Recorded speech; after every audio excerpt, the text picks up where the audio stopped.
আসসালামু আলাইকুম দর্শক বিন্দু, আমরা এখন উপস্থিত আছি চলন বিলে।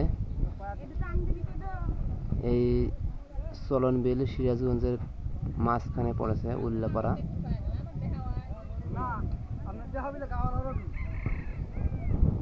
শ্যামপুর এলাকা। এটা একটা মাঠ। এই মাঠের মধ্যে কৃষকেরা রোদে ধান শুকাচ্ছে, মেঘলা ধান, মেঘলা আকাশ। আর এই মেঘলা আকাশে ধান শুকাচ্ছে, ফুর্তির সাথে ধান শুকাচ্ছে। ধান এখনো শুকায় নাই, ধান তুলতেছে ঘরে। এই ধান কাঁচা মাটি, এই কাঁচা মাটিতে ধান শুকাতে 10 থেকে 12 দিন লেগে যায়। আর তাতে এমনিতে হলো বর্ষাকাল।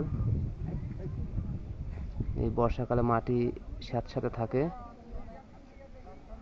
কৃষকেরও খুবই সমস্যা হচ্ছে, কষ্ট। সব কাজ ফেলে রেখে ধান শুকানো হচ্ছে।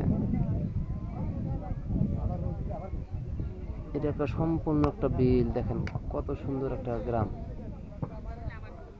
বিল। আমি এখানে বসে তাদের ধান শুকাতে দেখতেছি। মাঠ আর মাঠ, চতুর্দিকে মাঠ। এই এলাকাটা জানুয়ারি থেকে জুন মাস পর্যন্ত শুধু খরা থাকে, আর জুন মাস থেকে ডিসেম্বর মাস পর্যন্ত শুধু পানি আর পানি। এত বন্যা হয়। তো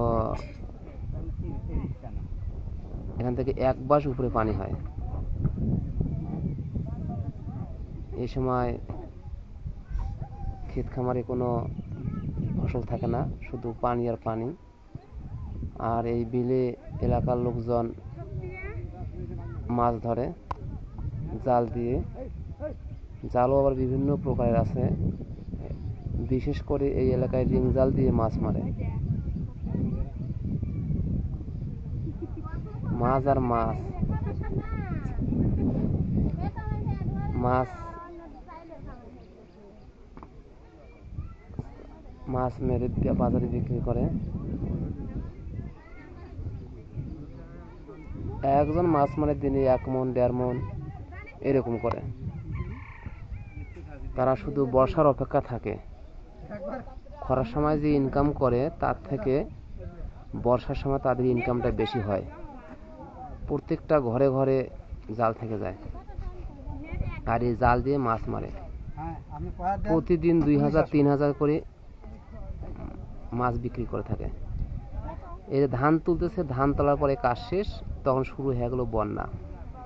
বন্যা আর বন্যা।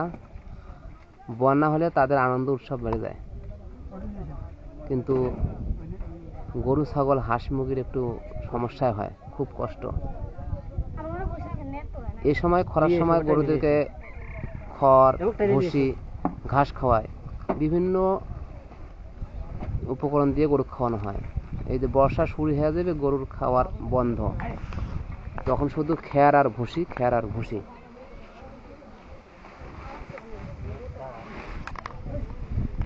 আর ছাগলের তো খাওয়ার হয় না, ছাগল তখন ভুসি খাওয়ায় আর এই যে ভাত খাওয়ায়। আর যদি কোনো গাছের পাতা খাওয়ায় তাহলে বাজারে গিয়ে কিনে নিয়ে আসে, ছাগলকে খাওয়ানো হয়। একটা গরু যদি আবার বিক্রি করে তাহলে ওই নৌকার মধ্যে করে বিক্রি করে নিয়ে হাটে নিয়ে যাওয়া হয়।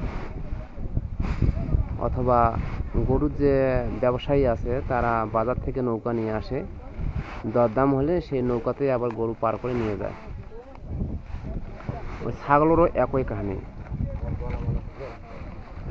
খুব কষ্ট।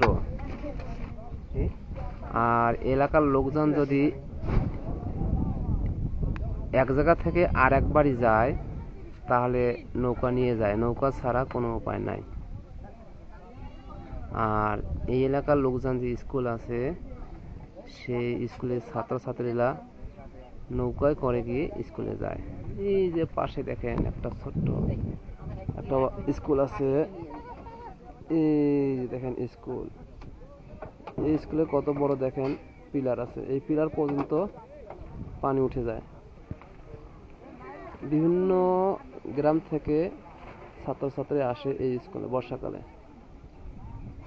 যদি কোনোদিন আসেন এই বিল এলাকায় তাহলে দেখবেন যে অনেক ছাত্রছাত্রী শুধু নৌকাত করে নিয়ে যায়। নৌকার মাঝেও আবার ধরেন বেশি রেট নেয় না। চুয়ান্ন নদীর এলাকাটা, আমি যেখানে বসে আছি তার মুক্ত বাতাস, শুধু বাতাস আর বাতাস।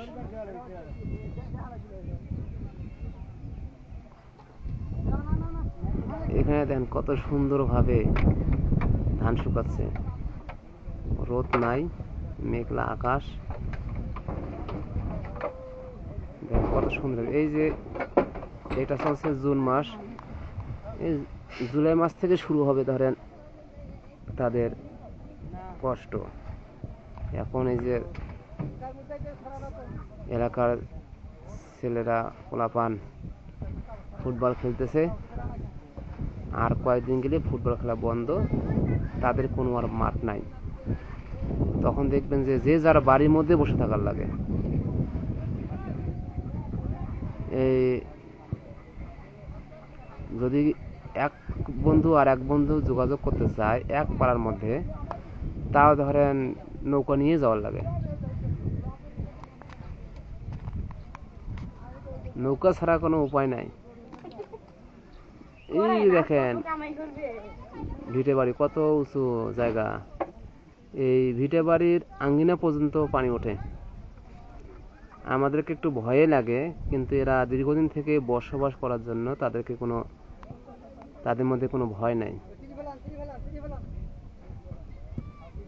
তারা কোনো ভয় পায় না। এই বর্ষাকালে কোনো বিল থেকে কোনো কুমির আসে না। দেখেন কি রকম মেঘলা আকাশ।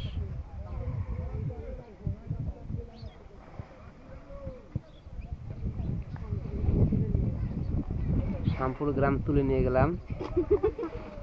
এরপরে পুরো চরণবিল এলাকার কি আছে নাই সম্পূর্ণ ভিডিও তুলে ধরবো ইনশাআল্লাহ। আজকের মধ্যে রাখলাম। সবাই ভালো থাকবেন, সুস্থ থাকবেন, সুন্দর থাকবেন। চ্যানেলটাকে সাবস্ক্রাইব করে পাশে থাকবেন। সবাইকে ধন্যবাদ।